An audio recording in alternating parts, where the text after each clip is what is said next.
So we've got a really, really awesome content-packed hour with you today. So I would love to hear about the story of how you've managed to achieve so much and impact so many people already. We might need to circle back to that in a minute though, after we've heard really about what system and what service you are providing for people and how we can get involved to really start making a genuine impact on some of the serious and real problems that we have. I mean, the work I do, essentially, it's the interview model. It's this model. And what we've found is that for game changers, for people who are really, on the front line of the radical transformation of society and culture for the future of life on Earth, people really committed to making a difference through their business, through their projects that they're running, through the work that they're doing, marketing is tough and sales is tougher. Absolutely, right? It's like it's really, they struggle with that because they're so driven, they're so committed to what they're doing. And it's like, people should just get it, right? If I build it, they should come. Of course, we all hope, don't we? We know that's not how it is. Yeah, absolutely. And then so what they go and do is, they've got a few options. They either try and do it themselves, which is, often a disaster, and they just become a best kept secret. I think we all know what that feels like. The other thing they do is try and get a marketing team or a marketing agency to go and do it all for them and create the content for them. Sure.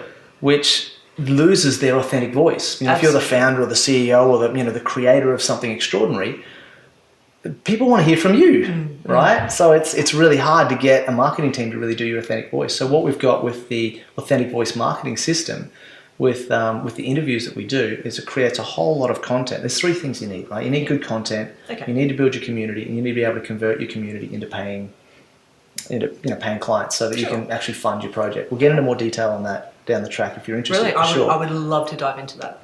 But before we, basically what it is when you're looking at those three things, you've got to be able to get good quality content. Now, you can go and do, 6 months, 12 months training in how to be a public speaker and a professional actor, and then take years to develop that craft and practice it. Or you can just sit on the couch and have someone ask you the questions, but it's in the right structure, in the right order. Absolutely. So we can just draw that information out of you, exactly like you are for me today. Brilliant, excellent. So and then we can, as game changers, get back to really creating the products and the shifts that are allowing the transformation, rather than spending all our time learning how to be speakers as well as creators as well as changers. This allows us to really follow our passion and still create the same content, community, and what was the conversion? Okay, that's the one people always forget, because like content, I get that, got to build my community, and then they don't think about making money. Exactly. Right? Yeah. Exactly. Got to convert. You've got to actually put money in the bank to keep your project rolling. Absolutely. Okay, brilliant. So I would love to dive a little bit more into those in a moment. But so who is this service really for? Like who will gain the most out of working with you? Yeah, sure. So I work with game changers. Okay. I talk about purpose-driven, heart-centered, values-based game changers. Okay. So game changers are people who are really tackling impossible problems. True. They're really looking at the big issues facing humanity, whether it's environmental or social issues or humanitarian issues, and they're going, something inside them is just burning, going, that's not okay. And, very often they're running normal businesses, they're in jobs, they're doing normal things, but they've got this passion inside them to resolve some issue in their lifetime that's just, and it doesn't let them go. And some people, kind of live with that pressure and do nothing about it. And other people just embrace it and go, you know what, I'm gonna actually do something about this. So that's what game changers are. I talk about purpose-driven, heart-centered, values-based. So purpose-driven is really, you know why you're here. You know what that burning desire is, and you're on purpose with it. You're like, right, I'm making the decision to actually do this thing, or I've made the decision and I'm totally committed. I'm doing it, right? Heart-centered is like you're emotionally involved in your work. Absolutely. You're not just, hey, this is going to be a good business opportunity. We've got a strategic opportunity here to, make some money and do some things. It's like, no, I believe in this. I'm really connected to the work that I do. And I always talk about, love people, use money. Don't get them the other way around. Now, people who are heart-centered get that. Absolutely, right? Absolutely. And the third one's values-based. So this is really about not being willing to compromise on your internal values, your core values, for short-term gains. Brilliant. Which is such a temptation in business. Absolutely. Right? And those kinds of people really can work together to create such a momentous shift. And when we facilitate that, when you are facilitating this paradigm shift for entrepreneurs who are values-based, heart-centered, and purpose-driven. Brilliant. Those people know who they are. Exactly. You know what I mean? We have this conversation and people just go, what's that? Or they just go, yes. Yeah, you are what Right? we've been looking for. Yeah, exactly. Absolutely. Brilliant. So what is it that you can actually create for them? What are the goals that you can envision for people? Well, I mean, there's really, like we said, there's three big things. It's content, community, and conversion. And what that comes from is people, the frustration they've got is that people just don't get it. You know what I mean? They've got something amazing. They've got something that's going to change the world. But, right, that's the frustration. And what they've got to realize is that when you're developing, marketing is empathy. It's no different to developing normal, natural human relationships. You've got to get people to know you. Got to get them to like you. Got to get them to trust you. That's the three steps. Okay, and what do those steps look like? It's like content is just getting people to know about you. Absolutely. Yep. No, community, they actually like you. They've maybe clicked like. Yeah. Right? That's a clue. They like you. Yeah. Right? But they're engaged with your content. They're subscribing. They're commenting. They're connecting with your content. And then you don't really know if they trust you. But when they give you money, that's a clue that they trust you. You don't give money to people you don't trust. This is true. Right? So that's the conversion point, which is the third and final thing. The three measures for this that we talk about as a game changer is influence, impact, and income. Influence, impact, and income. Right. So when someone knows about you, you can have a level of influence. Like when they're connected into your community and they like you, then you can really impact them. You can change their life. And when they trust you and they're in, you're in that conversion phase, that's building the trust. That's building the actual impact. That's building your income. Yep. So when they trust you, you're in the conversion phase, that builds your income. Okay. So we've got all three. Yep. Okay. So let's dive into a little bit about you. How did all of this happen? How did you go from Patrick Woodcraft, marketing strategist, awesome dude, to Patrick Woodcraft, game changer? Let's change the world. I'm still an awesome dude. Oh, no, I hear you. So, I mean, we've been back in Australia a little while now. We had 3.5 years in Indonesia, based in Bali, with my wife and 3 kids. It really was paradise. It was amazing. Yeah. And as you say, marketing strategist, sales mentor. I used to build, recruit, train, and manage sales teams, specifically for people who are running workshops, retreats, and seminars, and for the gurus, for those guys. So we'd run the back end of their campaigns, and drive all their sales. So I was recruiting sales teams for that, and we had global teams. We had, I was based in Bali, but we had some teams local, but most of them were in Australia and South Africa and UK and the States, and we had people all around the world, and we'd make millions of dollars for our clients, and we'd kind of share that, and that was, it was amazing because living in Bali, it was an amazing life. So that was what we did. And every morning I had a whole pack of dogs. So we go running down to the beach and we watch the sunrise, and the dogs would jump in the ocean and chase the chooks, and we get in trouble with the farmers. And it was in the afternoons we'd go down and watch the sunset, and the kids would jump in the ocean. We'd be playing. We were way out of the tourist areas, right out in the village. Yeah. So my kids would be playing with the local kids, swimming in the creek and playing in the sand. So it was literally the dream. Idyllic. Yeah. Palm trees. So, we climb up on the roof and it's just virgin coconut palm tree forest as far as the eye can see. So there's describing your beautiful mountains life, and then way there's just actively making me jealous. At this point, what really got me though is when the tide had changed or the wind had changed. I go down to my beach and it's just a mountain of garbage, and it's absolutely heartbreaking. And I go like, what? Someone should do something. Absolutely. Right? The dream is becoming a nightmare. This is awful. And I'm like, well, we'd clean up and the locals would either kind of bury it in the sand or kind of rake it up and bury it. I'm like, well, that doesn't seem like a good idea. Yeah. Or they collect it all up and then take it up onto the street and burn it. And I'm like, well, that's not a great idea. Yeah. Or they put it and they dump it back in the river. Right, so because of course then it's gone, right? And somebody should do something. There has to be a better way, right? Yeah. And there was, we tried some little recycling programs, and we were kind of doing what we could, but there wasn't really, there wasn't the education, there wasn't the programs, there wasn't the infrastructure and the resources. So sort of the big picture was missing. So we've got lots of really short-term little little band-aids on things. Absolutely. But what we really need is prevention. What we really need is a coordinated. We wanted to find a big solution, but the real problem was it wasn't just the local rubbish; it was all the rubbish coming from upstream. But there was a problem on the whole. I mean, if you go to Bali, you land at the airport. When you're driving into Denpasar, you'll see this big mountain of garbage, and it's kind of like their landfill, but it's not actually. It's just a mountain of rubbish, and then every rainy season, it all just washes out to sea. And then it lands up on the beach, and they kind of collect it all and pile it up again. And we can, from Australia, it's easy to point to them and go, well, that's stupid. They should put things in place. And when we wake up and we go outside and the lawns are manicured and the council take our rubbish away and it's all out of sight, out of mind, and we think everything's cool, right? But we're in Brisbane, in Ipswich, our recycling centre's a mess. Our landfill's out of control. We're poisoning the reef. We're poisoning the water tables.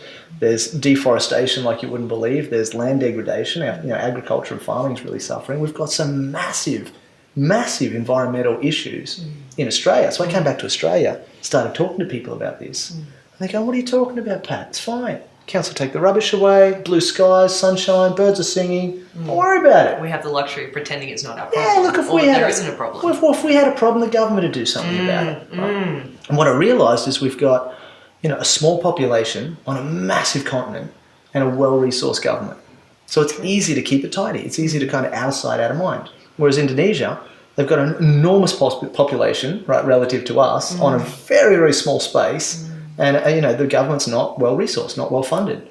So if there's a problem, it's right there for everybody to see. They don't have the ability to kind of sweep it under the carpet.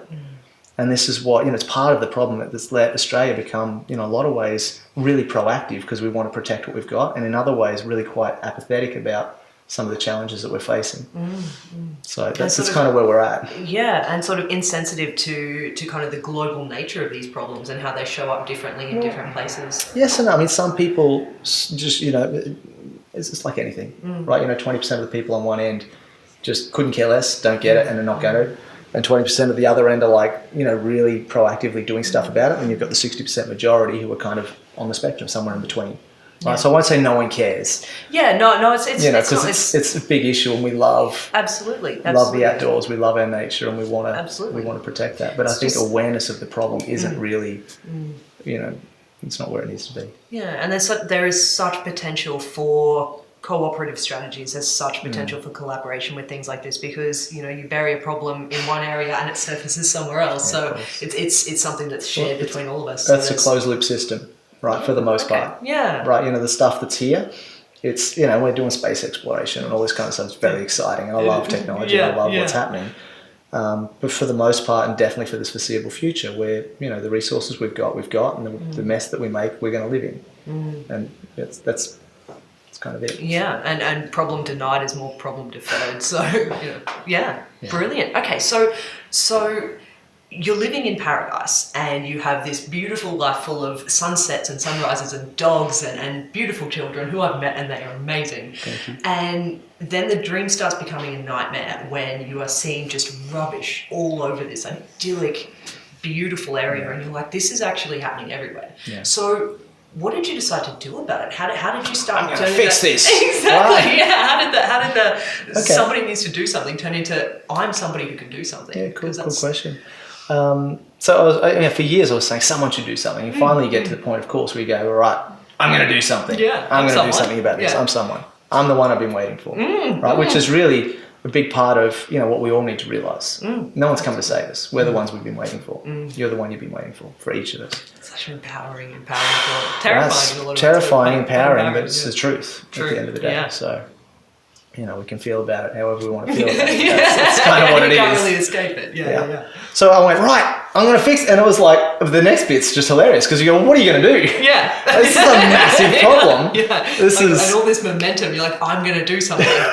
But what? How am I? Yeah. So I thought, well, the first thing I need to do is get educated. I need to find the people who've got the programs or the projects that could actually do something about this and find out what's already happening, find out what they're doing about it. Absolutely. Now, with a background as a marketing strategist and sales mentor, I kind of thought if I go to these guys and say, hey, I'd just like to sit with you for an hour or two or half a day or whatever and just find out all about your project, educate me on the program or the problems and what you're doing about it, well, there's not really much of a value proposition there, right? But if I say I'm going to bring my film crew and we're going to have a conversation and then I'm going to share your story with the world, share your project with the world, then all of a sudden, like they're showing up for that conversation. Absolutely. Right? And then I thought, I feel like I'm bringing some value to the table.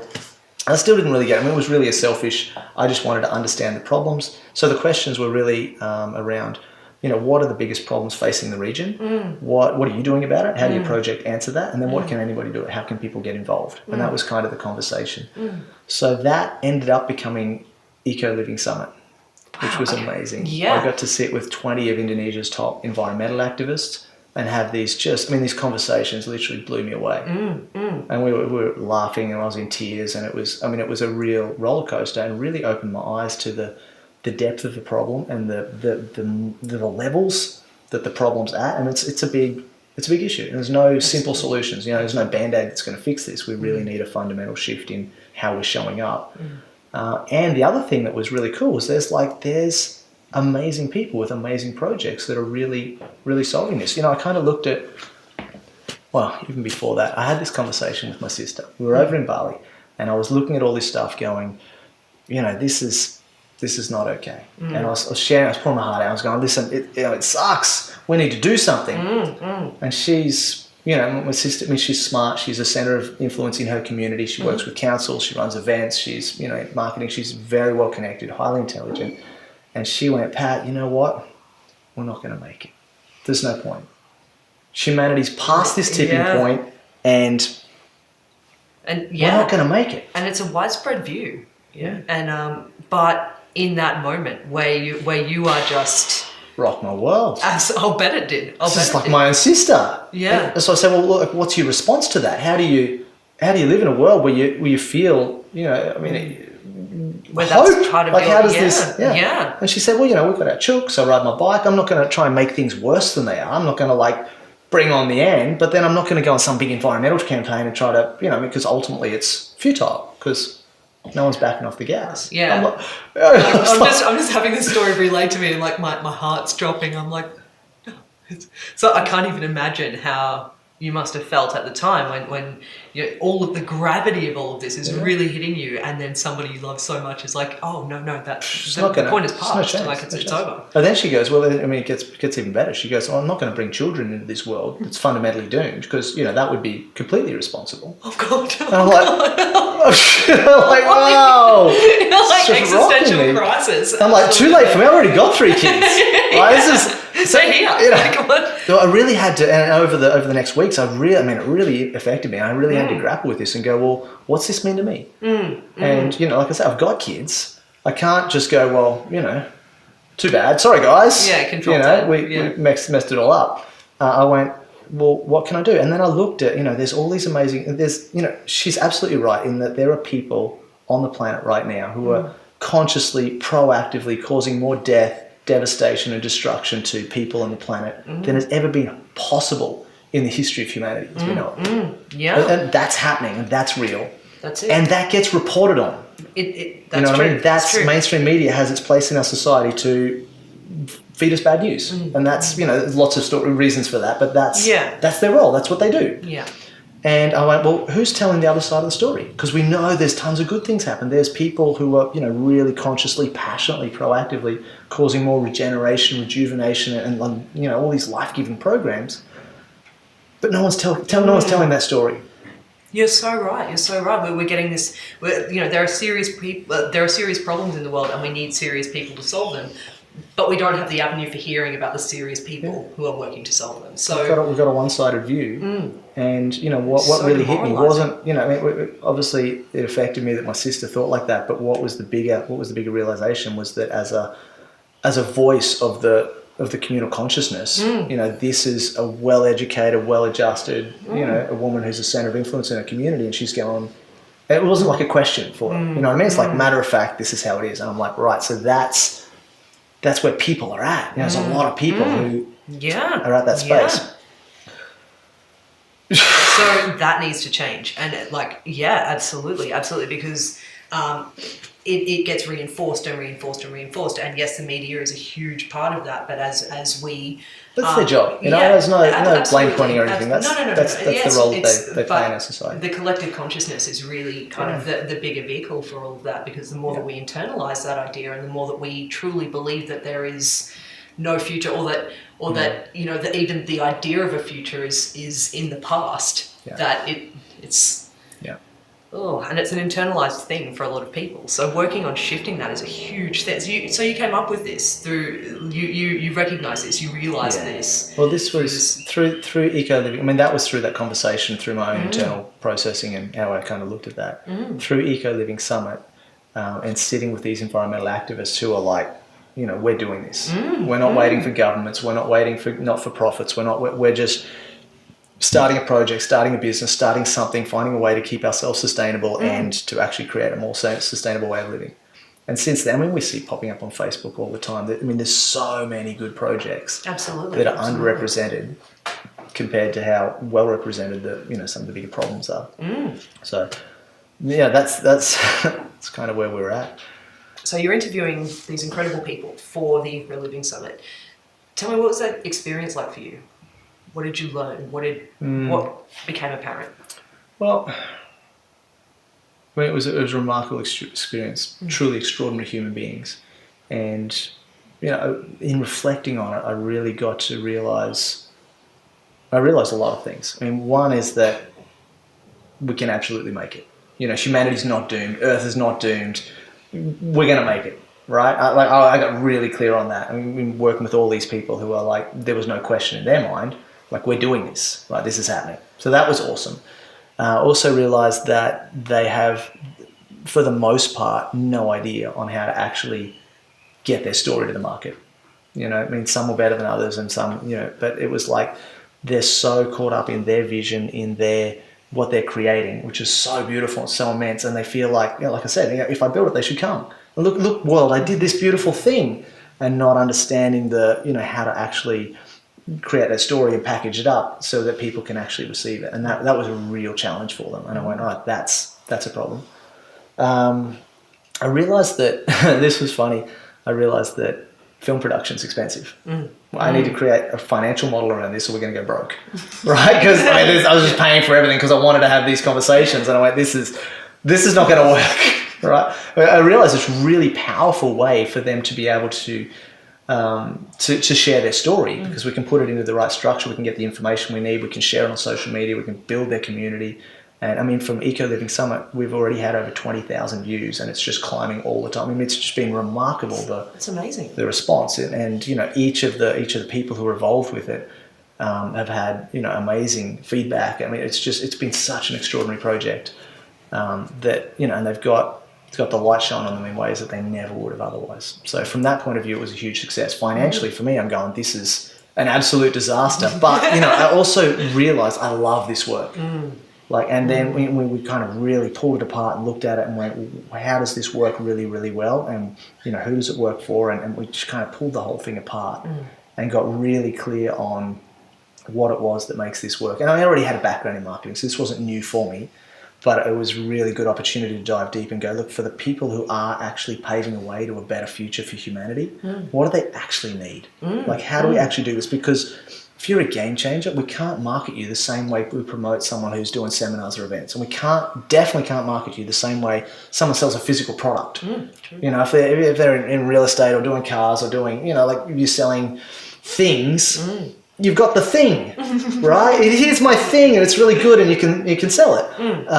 But when you're selling the intangible, when you're selling a vision of a future that people don't even believe in, that's the toughest thing in the world, right? Now, the only thing we've got on our side is people want to believe, but so that was really what I realized through all of that, was that, these guys really need some help. They're doing amazing things. And probably the biggest realization for me was that this is my work to do.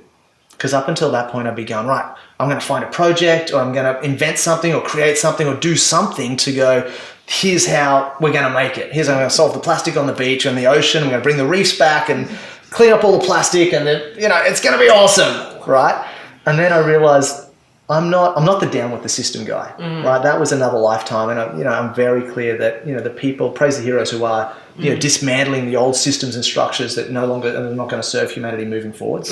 That's destruction's a necessary part of creation, and that's happening, and that's not my role at this chapter.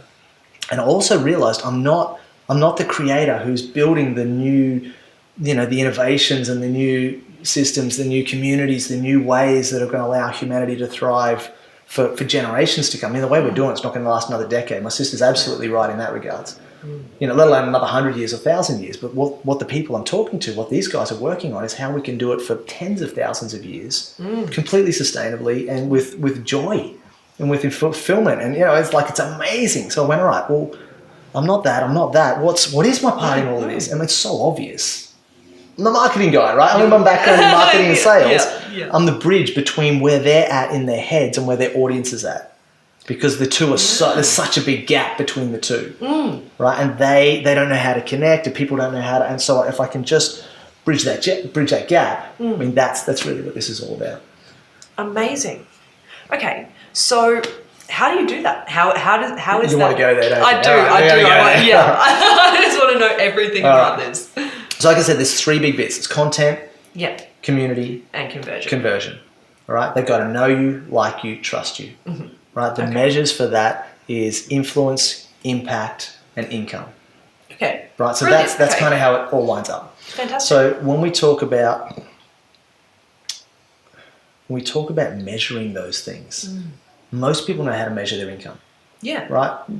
A lot of these guys aren't really good at it because they're like so head in the clouds, so in their vision. Because you got to think these people are inspiring, visionary, big picture leaders. They don't want to get bogged down with the details, right? They don't want to be looking at balance sheets and profit and loss statements. And, it's like they need to for their project to be sustainable, but they can't spend all day there. They need to be aware of what's going on, but they're not accountants. True. Having said that, no offense to accountants, because we know some accountants who are absolutely changing the world and doing amazing things. So, but for the most part, they're these visionaries who are really looking at the future and looking at the big problems, and they've got a bigger perspective than most people. They've got, they're operating at a higher altitude. They're not down in the details. They're really looking at the big picture. So true. Right? So we needed to create some matrices, if you like, for how to measure influence, how to measure impact. Okay. Because, they're kind of nice to talk about, but how do we actually do that? How do we measure? Abstract, how many people know me, like me, trust me? How do I really make that tangible? So I know a lot of game changers when we start talking about money, and not because money is the most important thing, because we know it's not. It's just probably one of the easiest things to measure, right? And it is important. Absolutely. It's we're in the 21st century. Food, clothes, shelter. I mean, these things we deal with money, and it's everywhere, right? So we can't just go, hey, I'm just going to focus on my cause and not take care of the financial aspects. True. So many people are thinking like governments are going to do it or not-for-profits are going to do it. The truth is, the reality is, it's business owners, it's change makers, it's game changers, it's men and women who are running a business, a profitable financial enterprise that can sustain itself and be an example of new and better ways to do business, to do life on earth, right? It's business owners that are going to make the difference. Excellent. So who specifically? Let's talk examples. Yeah, sure. I mean, I'd probably like to put it in context of a greater cycle. If we go back a few hundred years, we had, it was kings and queens that held the power. Sure. Right? It was the kingdoms that were able to overcome the tribes. Yeah. Right? Yep. They held the power. And some specific events in history, and people know about signing the Magna Carta, and there's a whole bunch of different things. And essentially what happened is the kingdoms gave over their power to diplomatic governments. And then diplomatic governments had the power. Yeah. Now we still have kings and queens and monarchies and kingdoms, and all that kind of stuff is still in place, but it was the governments that were running the show, and they were making the decisions. Now, a lot of people think government's still in control. They had it for 50 years. Right? And then again, a set of very specific events, some wars, some different things happened, and governments actually lost the power to corporations. Yeah. Right? And you think about our history, like it's the corporations that they can do what they like. They're not under the law. They feel like they can, and it's all about profit. So they can, you look at the biggest corporations, the biggest industries on the planet, whether it's pharmaceuticals or mining industry or, these massive industries. You think the government can tell them what to do? I mean, we can put in regulations, but it's kind of a bit of a joke, right? And everybody kind of sees that, where the corporations can just kind of do what they like. And what actually happened, the corporations only had it for 50 years. Again, we can get into more of the history of it, but just to kind of skim over it, after their 50-year reign, they kind of lost power to entrepreneurs. Right, it's the entrepreneur. Really? Okay, so power to the people. Right, well, getting there, but what it wasn't actually the people. It was a few very wealthy individuals who were, not like, hey, I'm gonna start a business. I'm an entrepreneur now. But people who are actually running big brands and big corporations, multi-billion-dollar corporations. Okay. And it was those men and women who had the wealth and the power to influence the world with their personal agenda. They said, look, this is the vision I want. And we see, Bill Gates rewriting the rules on philanthropy, and Richard Branson rewriting the rules on space travel. And, it was these guys who said, look, I've got more money than anyone could ever spend in all the lifetimes you could ever imagine. What do I really want? And then they went off and looked at, their own agenda, their own things that they wanted to do. When we first started talking about Brexit, entrepreneurs actually lost the power. That was the end of their 50-year reign. And now we're in the 50 years of the game changer. This is men and women who, don't even need a big corporation to be able to change the world. We've got access now through technology, through the social media platforms, we have Facebook and Twitter and YouTube and Instagram and all these different things. We've got kids who are just doing random funny things or playing video games with hundreds of millions of views. You know what I mean? Now, there's not necessarily a huge value there changing the world, but we've got the opportunity for people who are doing good things to get in front of a lot of people with a very, being strategic about it, but like low cost, no cost strategies to have a massive influence and a massive impact. And that's never been possible in the history of humanity as we know it. Wow. You know what I mean? It was such remarkable times. The gatekeepers have left the post. If you wanted to do video before, it was like up to the major studios. And if you wanted to get on TV, if you wanted to actually get into people's homes, it's like, forget it, right? The producers have got their agenda and that was it. If you want to get on the newspaper or the radio or, anything to get into these big publications. But now, anyone with a computer and an internet connection can do it. They're bringing so many more people online, which of course is creating its own problems, but the new voices, we're going to have hundreds of millions, we're going to have billions of new voices on the internet over the next decade.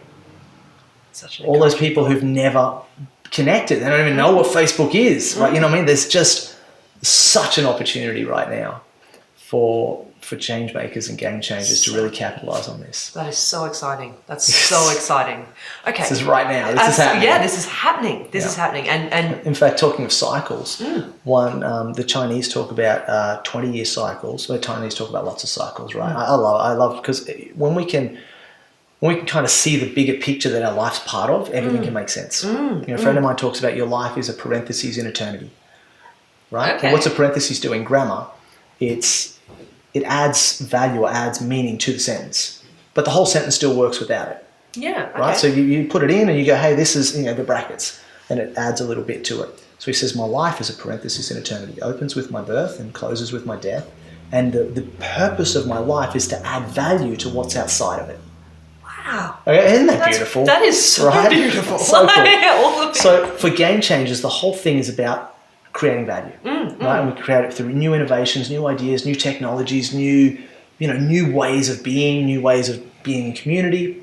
And then we've got this amazing opportunity to leverage that value through the social media networks and the internet and through, creating good content, building good communities. This is the kind of the leverage mechanism. And of course we need both. Yeah. Value and leverage is like breathing in and breathing out. Neither one makes sense without the other. It's like left foot, right foot when you're walking. You know what I mean? You've got to have value. You've got to be creating value. And then you've got to be able to get that value to people. Sure. That makes sense. That makes sense, right? I mean, when you explain it like that. When someone says it out loud, it's totally obvious. Yeah, absolutely. You might think I've thought about this a little bit, right? Anyone would think this has been part of your life. Yeah, absolutely. Okay, so we've got a really big picture with all of this. The Chinese cycle. So yes. let me do that because that's really cool. Yeah. So 20 years. One of the cycles that's really interesting. I'm just starting to dive into this. There's a 20-year cycle where they said for the next up until I can't remember if it was 2021 or 2022. Yeah. Okay. It's been the focus of the universe, of the energy of the cosmos has been on technology. Okay. So it's really a time for new technologies to be emerging and to be, to become available. Now, if we look at what's going on, we see tons of evidence for that. Now, the Chinese have been talking about this same cycle for hundreds of years, so it's not like a new thing for them. They're not really surprised. They know that right now we're in a technological age. Wow, okay. Right? Okay. And it's 20 years. Yeah. And when we look at what's happened in the last 20, it's been absolutely remarkable. And now we're looking at artificial intelligence and robotics and, drones are everywhere and stuff. And everyone's got a supercomputer in their pocket. Absolutely. It's insane. If you went back even a decade ago, let alone 2 decades, to talk about what we've got now, they think you're crazy. Absolutely, it's absolutely. Totally Yeah. What blows me away is that the next 20 years at the end of this cycle looks at this 20 years as technologically constrained. We've still got the brakes on. And then come 2021, 22, whatever it is, I wish I could remember exactly, the brakes are off. And technology actually has full reign. So this is the warm-up. I'm not even kidding. Are you serious? Okay. This is blowing my mind. The next 20 years, technology, and really when you think about it, it kind of makes sense. We can actually see evidence for it. Because now we've got people creating machines and then people taking care of machines and machines doing amazing things with computers and robotics and all this kind of stuff. But we're now starting to develop machines to take care of machines. Yeah. And machines to take care of people. The tables are turning. Yeah, absolutely. And this is what Buckminster Fuller talked about back in the 70s in the final exam. He talked about the final exam was this idea that either he said, we're in the final exam. He said, it's an operating manual for Spaceship Earth. Yeah, right? We've got this little spaceship running through. And he said, we need to, the most important thing about Spaceship Earth was that an operating manual wasn't created. Yeah. So we've got to create one. True. So what he said was that we're in the final exam. And it's going to be a touch and go race right up to the final moments, right? And this is like, I reflected on this with my sister, people are this side, people are that side, but it's going to be right up to the final moments, whether it's to be utopia or oblivion. And I went, whoa, wow, that's heavy. And he said, we already have, now remember this is back in the 70s, we already have all the technology we need to solve all the major challenges facing humanity. True. The final exam is whether we raise our consciousness to handle those problems, harness the technology to handle the problems, or whether we continue to let the technology develop away from us and ultimately destroy us. Okay. So, whoa. Huge, immense. Okay, so really big picture stuff And we see both. Yeah. Right? We see technology just going crazy, and that's not going to stop. That's not going to go away. The next 20 years are going to be more than we could ever imagine than the last 20, which has been more than most people can imagine. Yeah. Right? Yeah, absolutely. So the challenge is on us to raise our consciousness, to handle, to harness the technology, to solve the problems facing humanity. Otherwise, and we've all seen the movies. Yeah. Where technology becomes a problem for humanity. Absolutely. Right?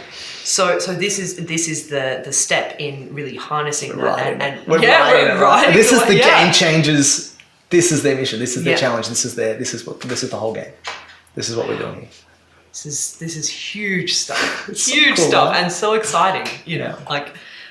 So exciting. Okay, so what is it that you really want the game changers themselves to hear out of all of this? What is it that you want to say directly to them? Yeah, cool. And this is not just for game changers, it's for everyone. It's for mum and dads, it's for students, and this was the whole message of the Eco Living Summit. It was everywhere on every page. You have a far greater impact than you imagine. And people need to know that. Yeah. Like who you are makes a difference. You have a far greater impact than you imagine. Your choices matter. And the second part to that is that making change for good is way easier than you think. Making simple changes day by day over time and distance, it's so much easier than you think. Not only is it simple and easy, it's really rewarding and fulfilling when you start to actually feel like you're making progress towards a better world for, not just for me, for my children, but for children everywhere. I want for kids to be able to play under blue skies and, drink the water that comes from Earth, eat the food that comes from Earth, and have a really beautiful natural experience. And for a lot of kids on Earth right now, that's not a reality. They can't do that. Yeah. Kids colouring in the sky grey because that's all they've ever known. Living in concrete. It's just like there's atrocious conditions. And that's not okay. It's not, is it? The difference between the wave riding us and us riding the wave. Yeah. Really. Yeah. Absolutely. Okay. Okay, so what is it that I feel like we need to get really clear and really sort of concise with what the process is that we're actually that you've actually come up with, the solution to all of this. Yeah. All of this really dive into some of the details. Absolutely. I love being up here, but you're right, the devil's in the details. This is what actually makes a difference. So the first thing to get is how do you actually measure each of these different parts: impact, influence, income, right? And it's really it's critical. And, like I said, these visionaries don't want to be in the detail. They don't want to be measuring stuff, but they need to know how they're tracking. They need to know that they're making progress. So, the important measures is right from the very top. And I've created a tool that does this so people can just plug in the numbers, we can work out their conversions, and we do it all.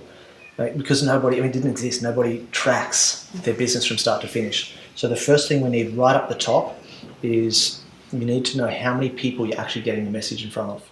From that, how many people are engaging with it. From that, how many people are actually going, I'm interested in this, and giving you their details and like opting in or registering, or, it's like a higher level engagement. They're really connected. From there, how many of those people that are connected are you able to convert into actually giving you money? How many actually become clients or customers? How many people buy your product or service?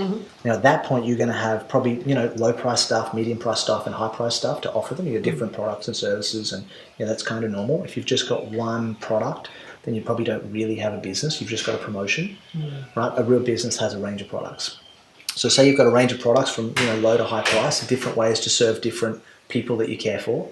Then what's your conversion into each of those different price points?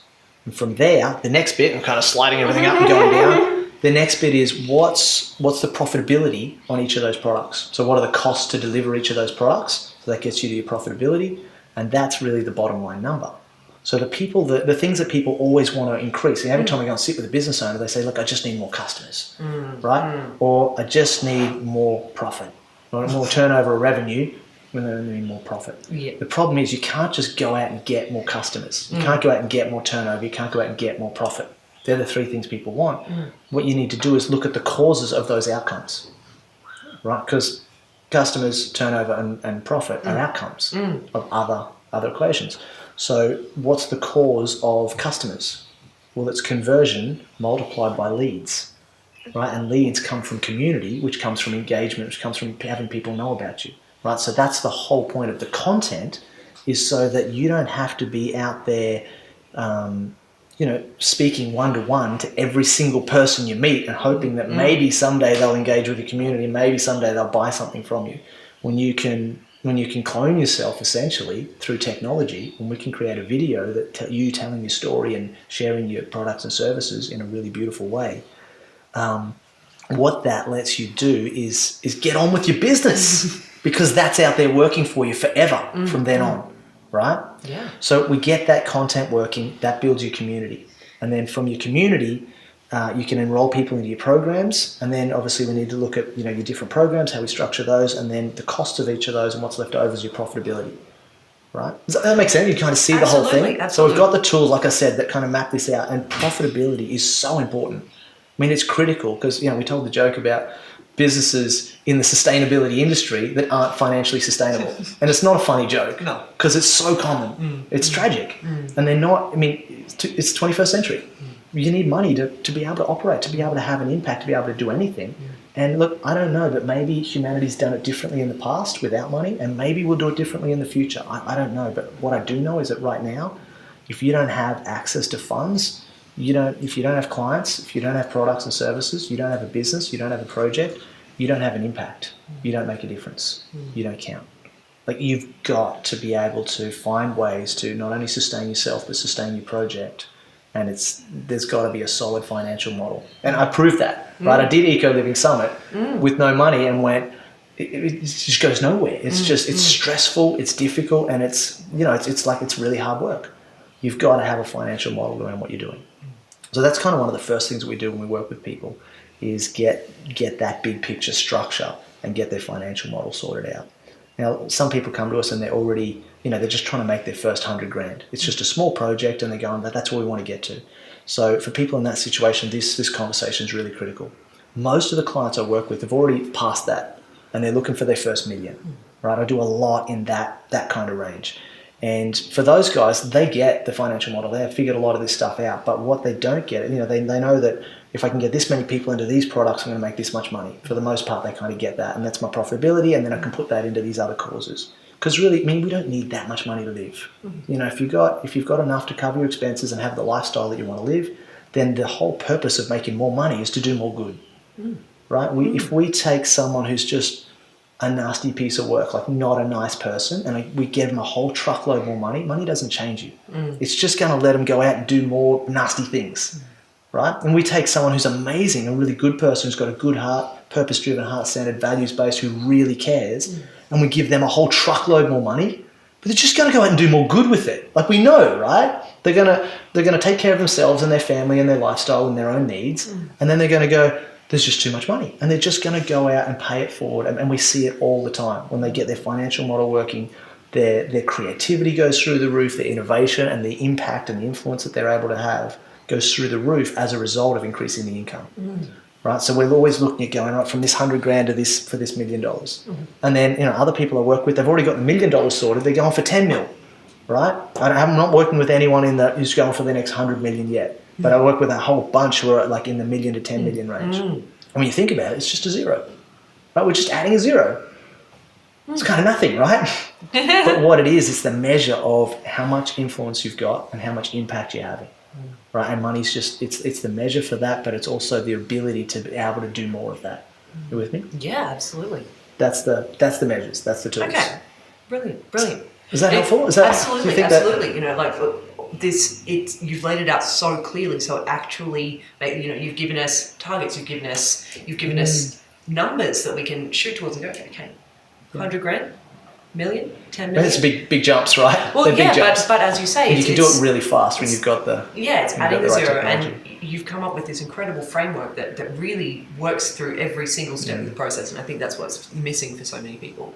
So Patrick, from your perspective, what are the big mistakes that a lot of game changers are making when trying to really create the impact? Where do we start?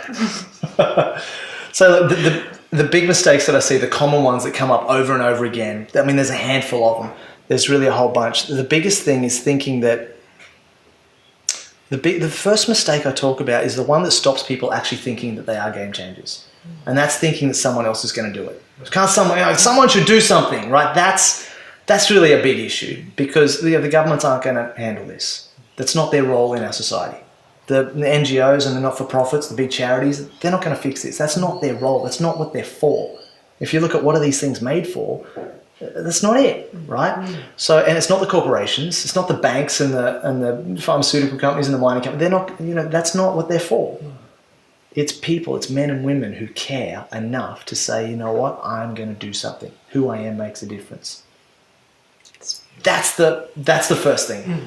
Once we get past that, people are already kind of into it, right? They're saying, I am a game changer, I am making change, I am running my business consciously in a way that's going to support life on the planet rather than take away from it. So for those people, the biggest challenge I see is this myth of the solopreneur. Like when you're just getting started, right? It's like, I'm on my own, and at that stage, it kind of makes sense because they don't feel like they've got a lot of money often, so they can't go out and just employ people. So then they go out and create some product, create some system, create some innovation, create some they have some idea of what they want to do, and they're like trying to do it, and they're going, why don't people get it? Right? That's that story. Why don't people get it? I built this, I've got this idea. And, then they're either going, I just don't know how to get people to buy this thing, or they're looking for investment. And they go, why don't people invest in my thing? This is an amazing idea. It's revolutionary. It's going to change the world. And it's like the investors, the ones with the money who are looking for opportunities, they're risk averse. Your thing's not proven. It's risky. Like they're not. It's not how it works, right? You've got to prove your concept first. You've got to build your brand attraction, build your community, get your content out, build your community, and show that you can actually convert people from prospect into sale, show that you're profitable, and the investors will have you throw money at you. But until that point, it's crickets, right? Forget it. So then a couple of things they do, they either go and try and get some friends involved and say, hey, we're going to do this thing, and then they're still not connected to the flow. So it's like a bunch of people trying to go out into the desert and dig a hole to create a river. You know what I mean? It's like, it's just a bad idea, right? And then everybody goes broke, and then you lose your friends as well. So that's no good. But we see it all the time. It's like this solopreneur, I'm going to do it. You've got to go with where the flow is. And, really the first thing to do is get really good at marketing and sales, because and it's not about your product. And this is the next big problem I see is people go, I've got this amazing product, and they're so hung up on the product. Now, the thing about having an amazing product is it's great. We need to have a good product because we want to feel good about it, and we want to be actually delivering quality. But the reality of life on Earth in the 21st century is that amazing products, like truly life-giving, beneficial, revolutionary products fail every day. And they're never going to see the light of commercial viability because the creators, the founders, the people behind them couldn't actually get it to the market. They couldn't find a way to communicate with people that, lets people actually get it. So no one buys, no one invests, and they end up just becoming cranky and bitter and twisted because they're like, it should have worked, And then what are they going to do? Like go back to a job? Like it's such a difficult situation for people to be in. And you look at the other side of that same coin.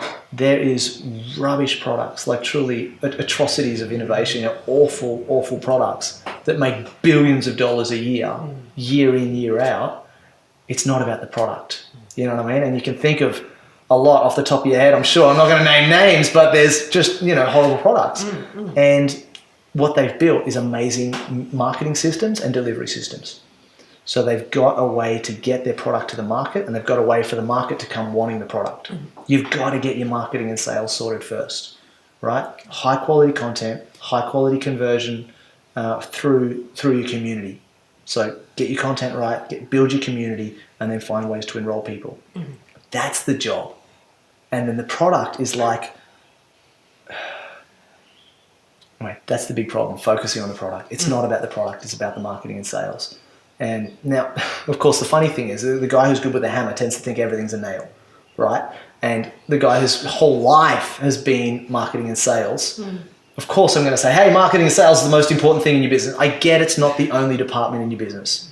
Research and development, actually building a high quality product is of course super important. Marketing and sales comes next. If you've got the idea, you've got to get this sorted. Don't put any more time in developing your product. Prove it. Make sales. Get it to people. That's what you need to do. After that, of course, you're going to have a whole bunch of other problems, right? Then you're going to start building a team. You've got HR problems and team culture and leadership issues that you're going to have to develop. Then you're going to have a whole bunch of people wanting your product. So then you need leverage systems for delivery and distribution. A whole bunch of issues to deal with there. I don't deal with those problems. And once you get through that sorted, there's probably investment there as well. There's legal issues. There's a whole bunch of issues. And then finally you get into the real detailed side of your business where you're looking at scaling it. And this is when you're going from 10 million to into the hundreds of millions, even to the billions of dollars range. It's a whole new set of problems, right? So the problems aren't going to go away, but you're never going to get to experience those problems. You're in the problem of not enough money now, and you want to be in the problem of too much money, which is a big problem. It's a real problem, but you're never going to get there without getting your marketing and sales sorted. So that's where I focus. I know it's not the only problem, but that's the one that I can solve. And all the others, I don't solve those. I don't know about them, but I know the people that do. And when you get to that point, I can kind of point you in the right direction. Right. Okay, brilliant. Okay. So we've got the problems you've identified now. So what else do you think Gamechangers are facing with this? The one that this solopreneur does all the time is because they don't have a lot of money. They'll spend time to save money. Big mistake. Big mistake. Now I know it's kind of the paradox. So I don't have any money, so all I've got is my time. So if that's all you've got, really go and get a job. You know what I mean? Like, and I say that with full respect, but find a company or an organization who can pay you so that you're okay financially and you can really dive into the flow. And like I said, the guys out in the desert trying to build a river. You need to be part of the flow. Once you're in the river, once you're in the flow and you're moving, it's really easy to carve your own channel off that river. If you're on the sidelines, you're not even in the flow yet, it's really hard to start your own river from scratch. Now, I share that with people all the time, and it's really hard for people to hear. It was really hard for me to hear when I was in that situation. I'm like, no, I've got this idea and I'm going to do this thing and I'm going to change the world. And it's like, it's just not really how it works, right? Once you're in the flow though, and you've started to carve your own channel and you've got a bit of momentum, you've got a little bit of time, a little bit of money, and usually not a whole surplus of either. Know that time is your most important resource. Once you've spent your money, you can keep making more, but once you've spent your time, it's gone for ever, right? So spend money to save time. Don't spend time to save money, right? Money's renewable. There's more of it. There's lots of it. There's more than you can ever, It's like there's so much money. Now, I know it doesn't feel like that, but when you switch in your mindset, when you stop going, I need to try and save money because there's not enough of it, and you start looking for wow, there's so much of it around. And when you start investing in yourself, believing in yourself and your program and your product and start backing yourself, then you'll free up loads of time and your product will really start to drive ahead. And I see it all the time. It's kind of like, it's such hard advice to take, because when you're in a box, you just want to get out of the box. And when they finally get out of the box, when they actually see, oh, you know what, I get what Pat was talking about now. And people who have already been through this journey, they'll be going, yeah, of course, that's exactly how it is.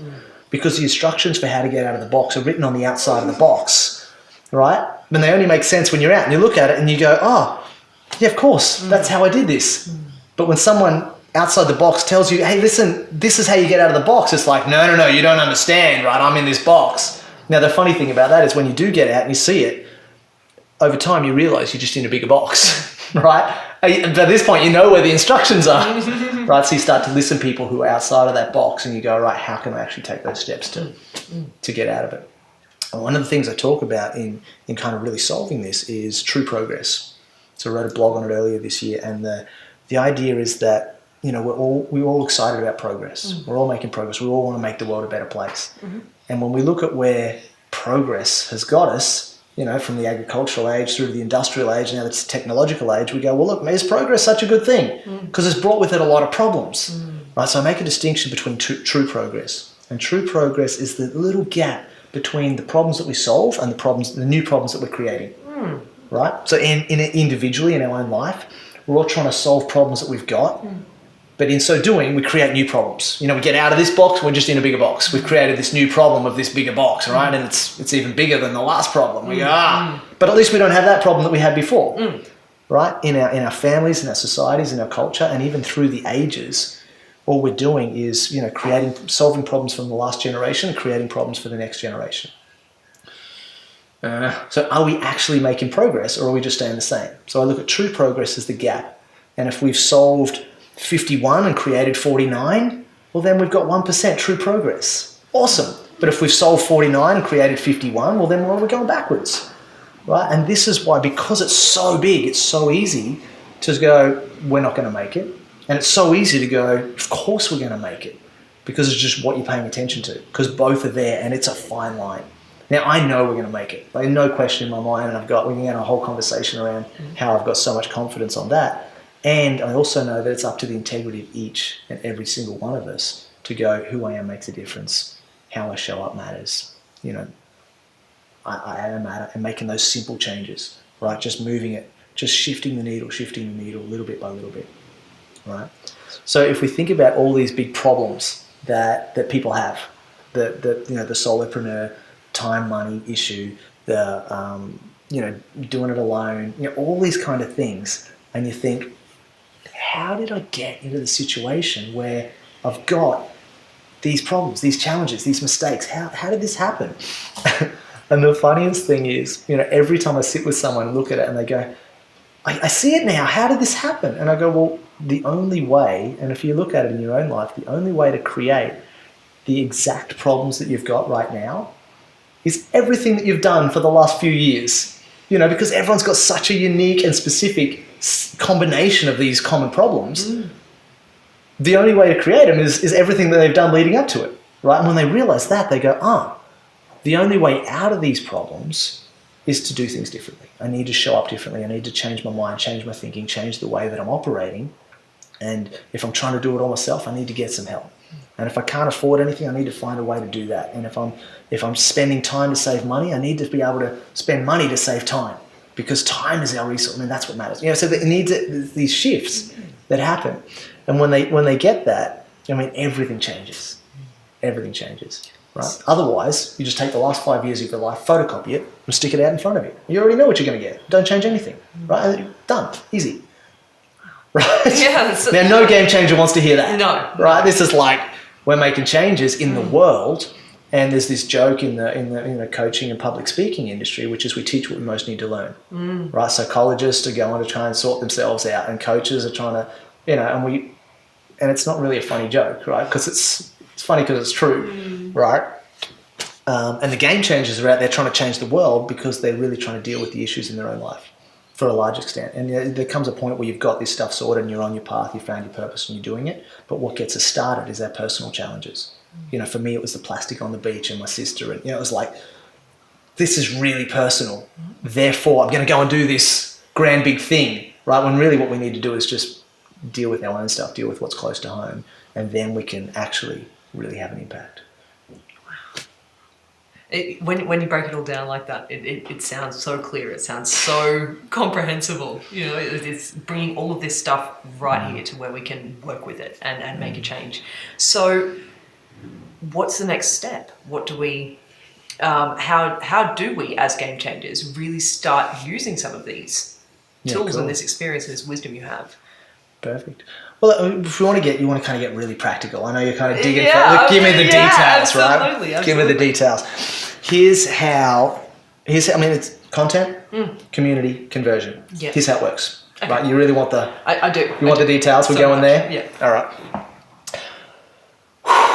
Where do we even start? We need to have high quality content published on the internet. Without that, you're just having the same conversation over and over and over again, and it's just not a good use of your time. When you can get good quality content to build your community, that makes sense, right? So how do we actually create content? Because if you're wanting to run a project or a business that's going to have a massive impact for generations to come, you don't have time to be sitting around typing blogs and doing marketing and, you know, creating all this kind of content, putting little quotes onto pictures. I mean, there's so much different content. The you know, kind of what we do is the interview model, because now, you know, in a couple of hours we'll be able to create 6 months worth of content, and it's effortless. You know, for a busy founder or CEO or someone who's creating an amazing program, they don't have 6 months to create 6 months of content. So they've got marketing people doing like slippery, slimy marketing, salesy kind of stuff. Or maybe they got a really good marketing company, but it's just not, it's not their voice. You know, they really need to reach more minds, touch more hearts, inspire more action. And people are moved by their personal stories. So, you know, they get a marketing agency who don't quite hit the mark, or they try and do it themselves and, you know, don't really have the time to invest in it. Or what happens most often is they just don't do it.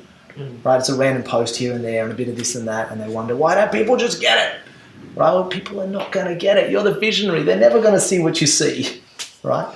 So what I do is sit them down on the couch. We have a really cool, easy, relaxed conversation. We chat for a couple of hours in the studio. Everything's recorded. And then from that content, we can repurpose that so many different ways. You know, from half a day in the studio, we've got 6 months worth of high quality social media content in the founder's authentic voice. That's what's so remarkable about it, because it's actually their words. Now, of course, we've got the full long interview, which is great. We can publish that. But then we can take the audio and put it onto the podcast. It's amazing, because people, you know, podcasts are fantastic. Audio is fantastic because people can consume it while they're doing other things. You know, they're at the gym, they're driving to work, they're doing the dishes, they're tidying up, they can have their headphones in and get a whole, you know, couple of hours worth of content and learning.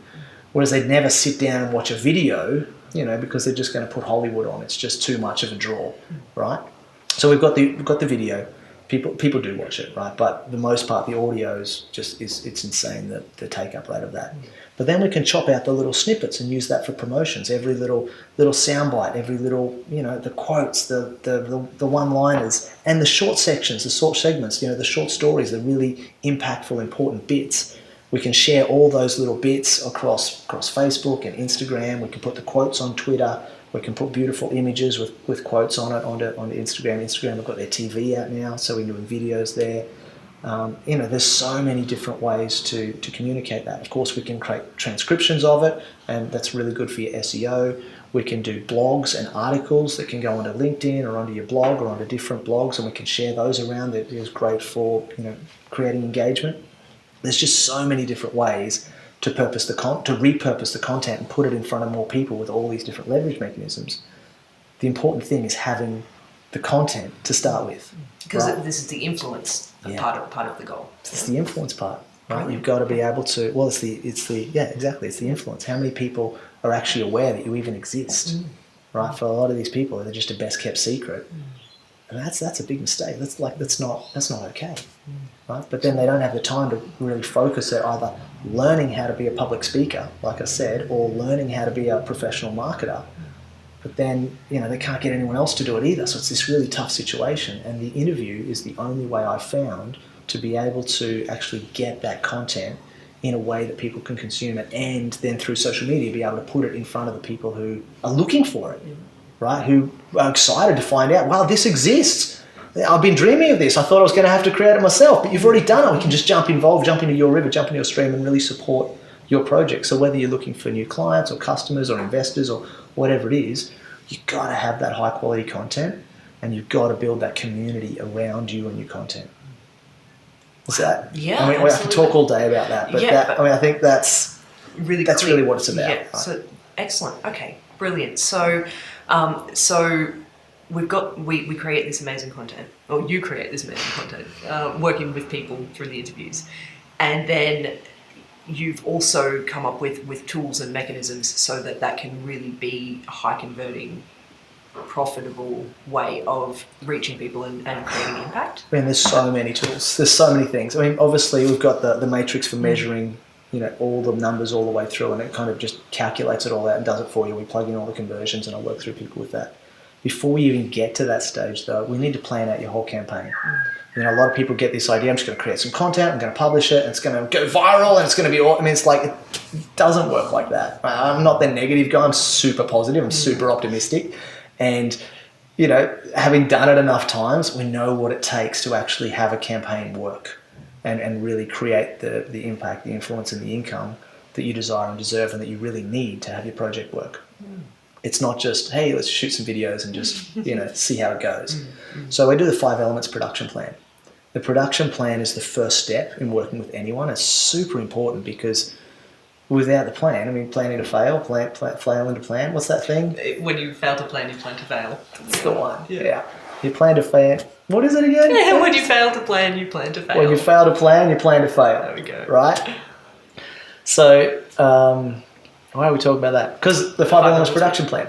So 5 elements, Chinese 5 elements, right? So we've got water, which is the spirit element, wood, which is the dynamo element, blaze, which is the fire element, earth, which is the tempo element, and then steel, which is the metal element, right? So this is this thousands of year old philosophy from Lao Tzu and the Book of Change and the I Ching, which is, just through thousands of years of observation of nature and humanity. And I don't know how they came up with it, aliens, whatever, but it's amazing technology, right? And what we've done is found a way to apply this, not just to go, wow, that's a beautiful philosophy, but how does this actually apply to my business and my life? And how can we use these ancient truths to get a tangible bottom line result in my business or to get my project online, right? That's incredible. So cool. That is so cool. Do you want me to go into that a little bit? Please do. Okay. Please do.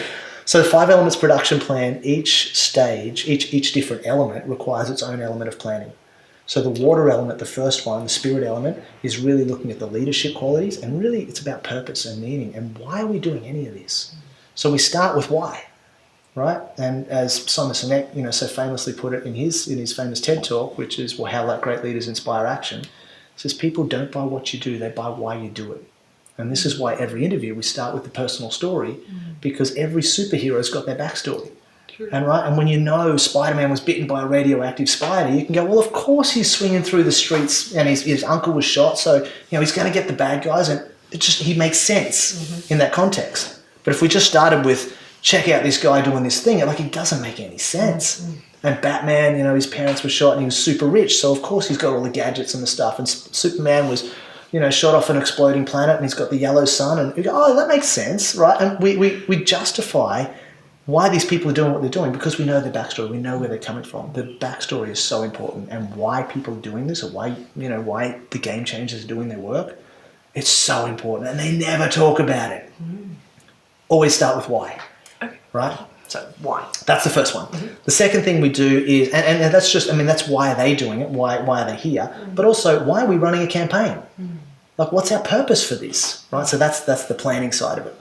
The next bit's the dynamo, or the wood energy, which is all that creativity, ideas, innovation, inventions, and they love this one. And we really pin this down to specific objectives, right? So we look at what's our learning objectives, what's our financial objectives, what's our development objectives from this campaign, right? So we're really clear on if we've won or not, right? Because we've stated it right up front.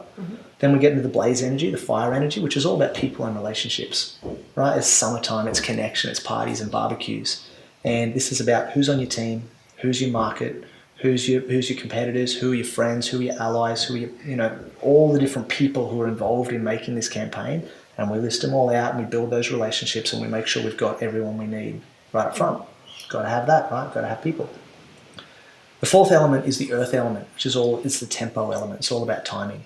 And if, dynamo people speed things up, tempo people slow things down, right? These are more attention to detail. And if the dynamo people got their head in the clouds, tempo people got their ear to the ground. Now, we've all got all of these energies in us all of the time.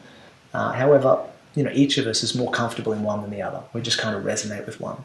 So, the tempo people tend to speak a little bit slower, pay a lot more attention to the details, want to collect more information. They're all about timing and planning. They're all about organization because, it's autumn energy and they know winter's coming. If we don't plan in autumn, we're going to die in winter, right? Whereas the spring energy people, the dynamo people are like, what are you talking about? Summer's coming. It's going to be right.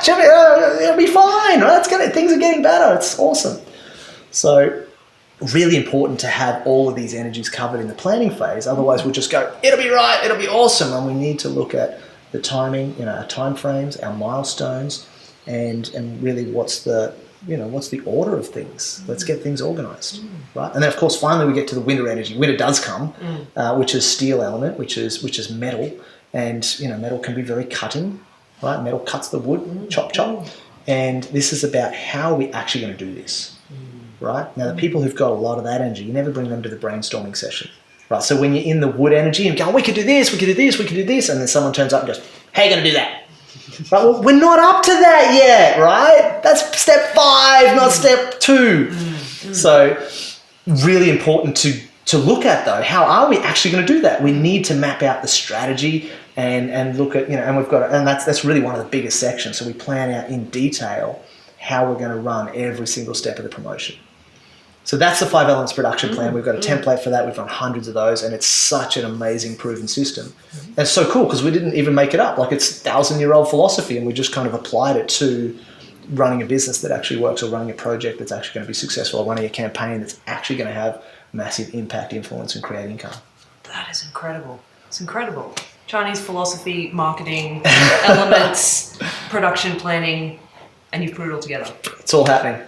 Amazing. Incredible stuff. Okay, so once the production plan is sorted, so we've got this incredible content. We've got the production plan that's going to help us make it happen. We've got the matrices that will give us a measurable step-by-step. So we know if we're winning.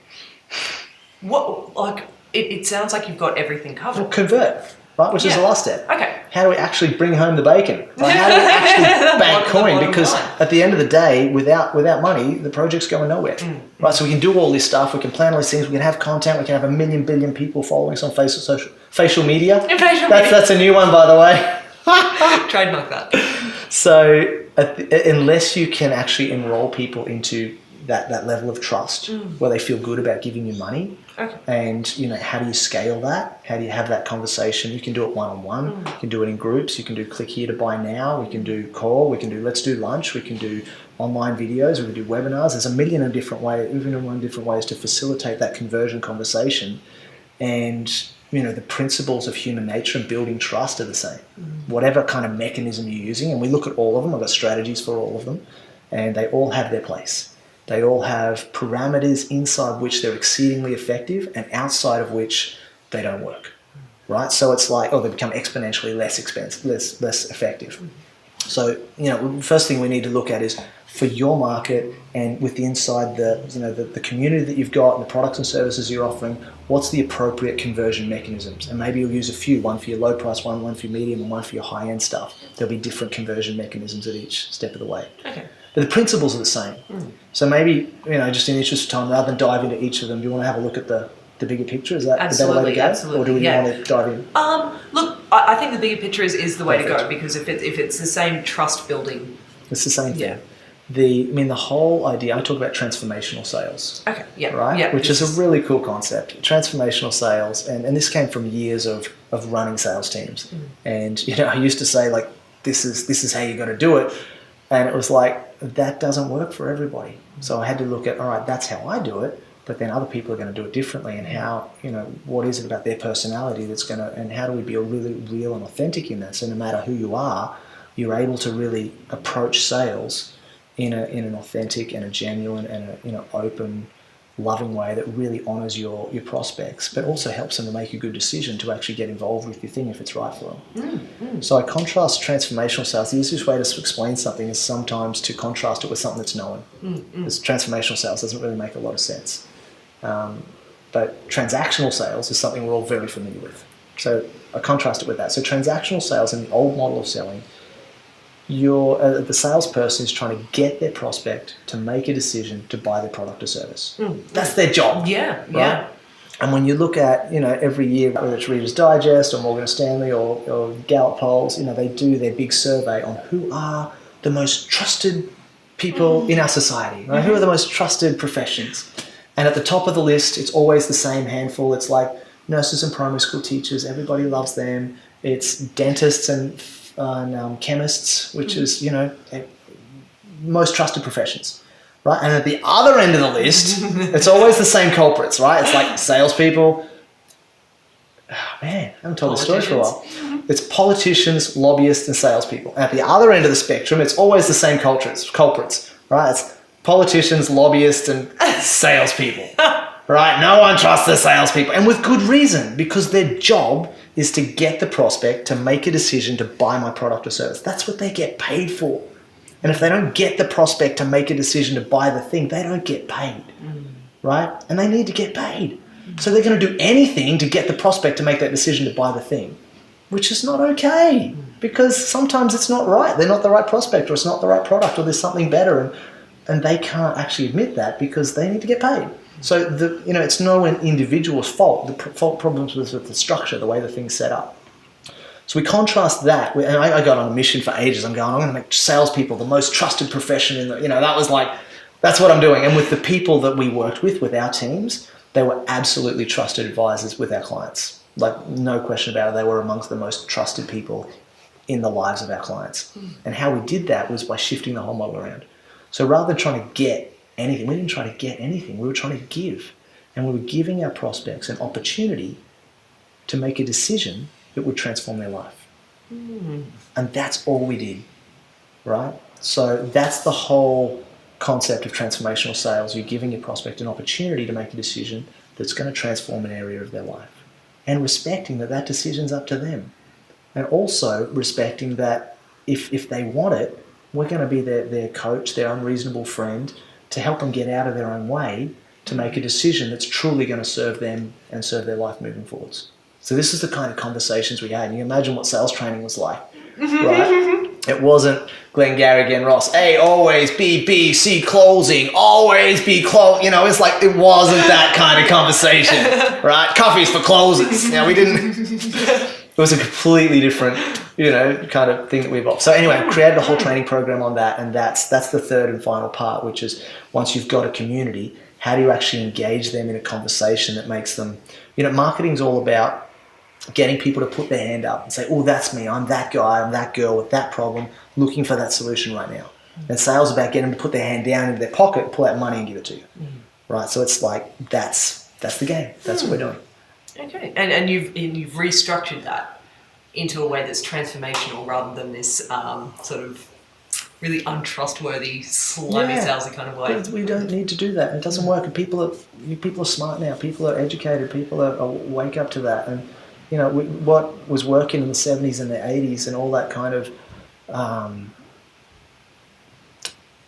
that really gross stuff, all that handling objections and closing the sale. We don't talk about any of that because it's just not relevant. There's still a place for it. It's not with the Gamechangers, right? And there's still people out there who are doing that and teaching that in full respect, and it's just not what we're doing. That's all. Incredible. This is amazing stuff. So we've got really pretty much all elements of this covered now. Like from the beginning. We've covered a fair bit of stuff. Yeah, I feel like we've spoken about history, we've spoken about Chinese elements, and then we've gone through this really detailed plan that you've put together from start to finish about how to really take actionable steps and how to really engage and understand what the process is. So, I'm learning so much from all of this. Awesome. I feel like this is a crash course in life, the universe, and everything with focus on marketing and sales. It's amazing. So, So how do people get involved with something like this? How do we engage with people like you, and how do we start really making models like this work for Game Changers? So I think that's the $1 million question, isn't it? All right, perfect. As far as people like me, I'm not really sure that there's anyone else who's really doing anything like this. Yeah. I certainly haven't found them. If there is someone who's doing this work, I'd love to connect with them, because I'm all into partnerships. I'm all into collaboration. I don't believe in competition at all. It's against part of the old model. And if there's people out there who've got complementary models that we can work together, then get in touch. Absolutely. But I have never seen anything like that. Me either. That's why I created it. Right? If it existed, I would have just used it. If I thought for a second there was anyone out there doing this better, I'd just be promoting them. I wouldn't bother. But I haven't been able to find anything. And the people that I'm working with, the Game Changers, and the interviews that we're having, the work that we're doing, they're like, this meant everything to me. This has changed my life. This is without this, would still be kind of churning and struggling and not really getting anywhere. But now they've got the structure and the focus, the content, they're building their community, they're creating the conversions, they've got the impact, the influence, and now they're creating the income to really have an impact, really have a massive positive impact and make a difference for generations to come. Yeah. Okay, so Patrick, what is the actual process for Game Changers who want to work with you? Yeah, cool. All right. It's a big process, and it's really fun, and it's super effective, and we've been through this a lot of times before, so it's really well structured. So the most important thing for Game Changers to know, anyone who's listening to this and thinking, hey, this might be something that we want to do, just know that you're in good hands. We're not kind of making this up as we go along. I think you're probably getting a sense of that. So there's 6 phases we work through with Game Changers over 6 months. Now, it's not one phase per month, because usually the first couple will happen very quickly and then the next ones kind of take a bit longer, but it's generally 6 months for a campaign from start to finish. And then, typically what will happen at the end of that is they'll want to do it again, right? And if it works, then of course, they want to do it again. The first step is the planning phase. And we've just got to plan out exactly what we're going to do. We've talked about the 5-element production plan and how that works. The next step is actual production. That's where we sit down with the cameras in the studio and we record your content. The next, then we go to post-production. Now, there's really nothing for them to do at that stage. This is when it all goes to my team. It's editing. We are getting the video done, the audio done for the podcast. We're creating all the different content. We're chopping up all the little interviews into the little sound bites and segments. And there's a lot of work. I mean, that's on top of just getting the color grading right and the sound engineering and really making them look amazing. Right, so that's post-production. So it's everything that comes after. It's the editing and all that kind of stuff. The next thing is actual publication. So this is when we get the content onto the different platforms. Now, of course, every social media has its purpose. So we look at what's it for and make sure we get the right content in the right format onto the right media at the right times and put it in front of the right audiences. So publication sounds really easy. It's like push upload. But it's a big conversation. It's a big, we plan that out up front, and we're very strategic in how we do that. And then the final bit is promotion. The 5th one is promotion. I'm just looking at my hands going, that's the last finger, that must be the last one, but there's 6, right? The next bit is promotion. So then this is, once we've got content going out, how do we actually direct people's focus and attention to it so that they can engage with it? And there's lots of different promotional models, everything from paid ads to partnership referrals and affiliates, and there's so many. It's a big conversation. I'd love to dive into that one too, but I think we're probably winding up for time. But just, the promotion bit alone is a huge topic, and that's really, it's a huge part of the value of the whole thing. And then the 6th one, because I've got another finger here, is profit. So we've got the 6 Ps, right? And profit is your conversion stage. That's once you're building, your community's growing. How do you make sure you're really honoring and nurturing people and leading them or inviting them into a personal conversation where they can trust you, give you money, and you can impact their life and drive your project forward with the money that you're making. So that's kind of the overview of the project, of the process. Does that make sense? Yeah, absolutely. So step by step, the 6 Ps. Plan, production, post-production, publication, promotion, and profit. That's your 6 Ps. Okay, so 6 Ps over 6 months. Over 6 months, but not 1 P per month. Yeah. All right, brilliant. Cool. Okay. So the production plan, the actual plan itself, if someone's got a lot of work to do, we can take a month just to find their purpose. Right? They don't even know why like there's a lot of work to do in that. But some people who are already up and rolling, we can get the plan done in a couple of days. So it really depends on, what level of game changer we're working with and where they're at in their head and how clear they are on what they're doing. But obviously we hold space for that. We support them through that and we work with them. And, we've done this a lot of times before. So we, step by step, that's what we do. Brilliant. Okay, so in terms of investment, so we've got 6 months. Show me the money. Yeah. Okay, cool. The 6 month program is $1,500 a month. So it's $9,000 over the 6 months. And we literally will hold their hand, we'll step them through the whole process. And it's great for people who are in Australia because we can get together in the studio and do the interview like this. But I work with people all around the world. And we do interviews, we use Zoom and Skype. We've got different ways that we do it, and we create really good, high-quality content. We provide all the training, all the different parts of the value deliverables. We can do it with people anywhere in the world. Now, depending on the budget, people might want to fly here or fly me there. We can do that as well, or we can just use technology to make it happen. Okay, so this might sound really cliche, but that sounds incredibly affordable for what you're offering here. Like this incredibly detailed system, years worth of work, and $1,500 a month. I think so. Yeah, it's like a no-brainer, right? Yeah. $9,000 over 6 months, and it's cheaper than the coaching or consulting work that I used to do. Just like normal business coaches cost you more than that. Which kind of teach you one skill, whereas this really goes from start to finish. Well, it is still one skill. It's still in your marketing and sales, and it's still all about just doing a campaign. Yeah. Right. So if you can get your campaign done, though, the rest of your business is going to be so easy. But without this, with no customers, with no turnover, with no revenue, with no profit, nothing's going to work. Like, you've got to get this. This is more important than your product. Now, I'm not saying a great product isn't important, because it totally is. But it doesn't. If you've got a great product and you don't have this, you don't have a business, you don't have an impact. If you got this and your product's just kind of okay, you're still going to change the world, right?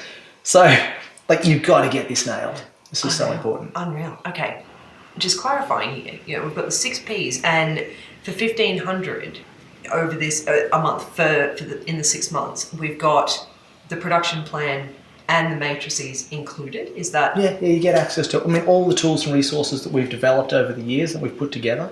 We just want Gamechangers to win, right? So everything we've got that's appropriate for them, we're going to make sure they've got access to it, of course. Okay. Yeah, absolutely.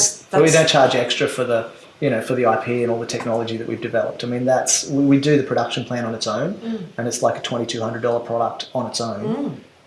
For people who are look, they've already got studios, they've already got stuff, but they need to really be able to plan out a comprehensive campaign in a way that they're confident that it's going to work. So we do that as a consulting service. But for the game changers that I'm working with, you can't, if we don't get that right, there's no point. We can't really do the rest of it, right? So we just include that. So this all sounds amazing. It sounds really detailed, really in depth. But for those game changers among us who are kind of thinking, okay, so the production is fantastic, all of this content sounds amazing, but how do we actually make that predictably convertible? How do we actually? Yeah, gotcha. So the 5 Ps really go right up to profit, and the last section, as we know, is convert. Right, this is the income side of it. So in my years as a sales mentor and running, recruiting, training, and managing sales teams, obviously I had to develop sales training. Right, that's where the transformational sales system came from, and we developed transformational sales conversion system. So that's a product on its own. It's $4,500, like $4,500, and for the game changers I'm working with, there's no point doing all this work, creating all this community and getting all these people excited about their thing if they can't then actually elegantly enroll people into the sales conversation, actually handing over money. They've got to be able to build that trust and have that conversation. So I just include that program with it. It's normally $4,500, but I just throw it in and say, listen, you've got to be able to do this. And I provide support and training and ongoing mentoring for them to be able to the tough conversations that they're awkward and difficult around. If they're awkward, their prospect's going to be awkward. So we've got to help them to get really comfortable with it so that they can have beautiful, honest, open-hearted conversations and enroll more people into their programs so that they can fulfill their purpose. I'm not going to let one little thing be the sticking point. They've got to get this. So we just include it in the $1,500 a month. It's amazing. Yeah. That is unreal. Okay, but there will be game changers among us. There will be real visionaries who still battling with that niggling fear about how do I really reach as many people as I want and need to. This passion is so strong, and I need to make I need to get as many people involved as I can. I get it. It's a really good question, because what happens is, what we did in the early days was was funny. Create some content, and I'd give it to them and say, there you go, you're all set, right? And we'd even talk about social media strategy and Facebook and all these different things, what they're good for. They get stuff on YouTube and maybe a bit of LinkedIn and a bit of this and that and some Twitter and some Instagram. And so the important thing to know about social media is that you don't need to be on all of them. The social media agencies will say you've got to have so much content on so many things, and there's definitely a place where there's benefit to that.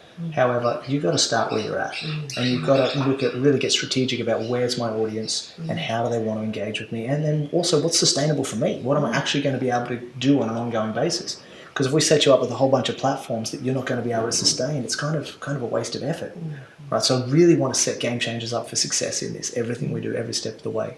So we select the right social media platforms, and then, so we got that done. We've been doing that really well. And then we, they kind of put it out there, and their mum would like it, and their friends would like it, and no one bought. They're like, what's going on, right? And part of it was they couldn't enroll people into the sales conversation, but part of it was they just weren't getting it in front of the right people. And that was a huge issue. We kind of scratched our heads, and then you've got a few options. You can either do paid ads or talk to the people you've already got, all right? And what we've developed is a partnership program. So we've connected obviously with so many Gamechangers now where they're connected with your audience. And like I said before, we don't believe in competition, we believe in cooperation. We're just working together. A rising tide lifts all boats, right? And there's so many people, like for every single one I speak to, they know that they're connected with people who are never going to buy their product and service. They're just not, they've seen it, they love it, but they're not going to buy it. And how grateful will those people be to the Gamechanger for introducing them to other Gamechangers who, it's exactly what they're looking for. And then when they do that, when they've got that mindset of I can share my audience, my people with other Gamechangers, then they've got all the other Gamechanger community out there sharing their people with them. So it comes back to you, 100-fold with people going, this is how we do it here, sharing their people with you. Such a beautiful model. So we've got Gamechanger Project. .org, GameChangerProject.org. That's where we're featuring all the Gamechangers, and all the different projects are going to be featured there. For Gamechangers who are on a $1,500 a month program, and they're aligned, they've really got their heart in the right place, which is the only people I work with anyway, but who've got a really cool product or service, an interesting spin on it. We have an amazing conversation. I feature them all on my platforms and my podcast. I put them in front of my audience. I share them on my social media, because this is my world, this is what I want. This is the world I want to live in. This is what the world I want my children to grow up in. So I just share them with my audience, and then I teach them how to find other partners and other strategic alliances and joint ventures and host beneficiaries. And there's all different kind of ways to structure partnership relationships. And we talk about that one as well. Maybe that's the 7th P. Yeah. Partners. I love that. There you go. Brilliant. Okay.